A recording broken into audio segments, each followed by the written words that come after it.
اقبال کہندا در غلامی عشق جز گفتار نیست، کار مارا گفتار مارا یار نیست۔ اقبال کہندا جس ویلے قوماں غلام ہو جان دا انہاں دا عشق زبانی کلامی ہوندا،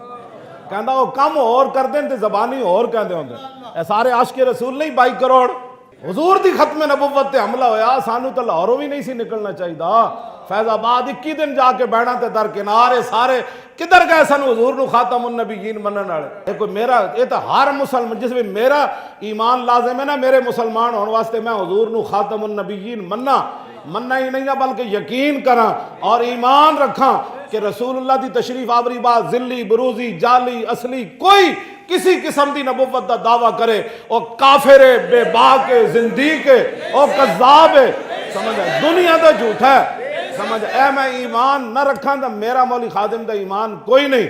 اے جس طرح میرے واسطے عقیدہ لازم ہے نا، ہر ادنا تو ادنا مسلمان واسطے بھی لازم ہے۔ جدو 22 کروڑ دا اے عقیدہ سی تو پھر اسی ہوتے کلے کیوں جا بیٹھے؟ میرے واسطے کلہ تو نہیں، نہ مولانا واسطے، نہ حضرت صاحب واسطے، نہ کسی اور واسطے، نہ جنہ واسطے، نہ لبیک والے واسطے، تو مسئلہ ہی کوئی نہیں۔